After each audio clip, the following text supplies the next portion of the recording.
Welcome back to Dummy Boy Finance. I'm Dummy Boy, and we're going to go over everything that happened in the market today. An absolute bloodbath today. One for the books, not in the good way. And so I want to look at Amazon today because Amazon had a very difficult close today, and I want to explain to you guys why.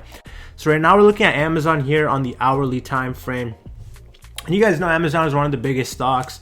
It has a lot of weight in terms of like index, and so when Amazon is down, the index tends to be down as well. And so if you kind of look at what's happening with Amazon on a technical basis, we've been trading in this pattern right here since about June of 2020.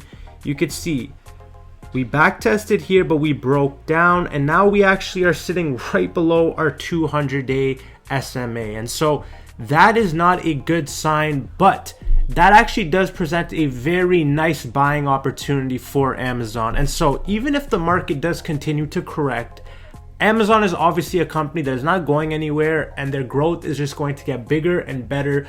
Their market share is going to get larger. This is a company that is going to take over. And so anytime you can get Amazon at a 200-day SMA is a very nice opportunity to get in for the long term. And so if you guys have been watching my channel, you guys know I did end up buying a dip here on Amazon right here, but I sold it on the rip right here just because we had a gap to fill. So I did see it as a quick little swing play, but now I have no positions in Amazon, so I'm just waiting and watching to see. And so if we continue to go down below this 200-day SMA, Amazon is not only in trouble, but the entire index is in trouble. And so that is one thing that I am looking very carefully at, because we had a very tough day in the market today. I think the Nasdaq was over 3% down, S&P over 2, and then the Dow over 1.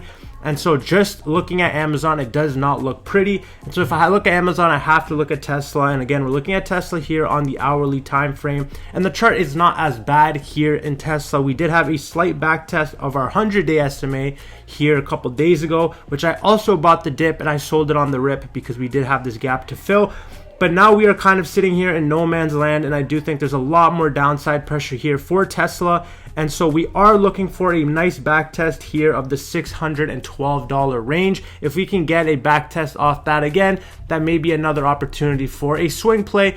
But the second scenario would obviously be Tesla breaking down below this point. And if Tesla breaks below this point, this is a very significant line. So not only is it the 100-day SMA, but it is the major trend line that Tesla has been trading on since this entire run up. And so as we are above this point, we're extremely bullish on Tesla, but as soon as we get below, I do think we are going to test lows very quickly. And so that does seem like a possibility. And one thing that does come to my mind right now as a potential catalyst to bring Tesla down is actually Bitcoin. If Bitcoin has a major dip, I think Tesla is going to have a major dip just because Elon bought so much Bitcoin. I think that will be a very good reason to bring Tesla down because it doesn't have many other reasons to be down. And so I think that could be a major catalyst to be looking out for. If Bitcoin does go lower, it does not look good for Tesla. And so we are looking at a final line of support here on our 200-day SMA, which is around $450. And so obviously I'm not saying it's going to get there, but these are the lines that we should be looking at on the chart.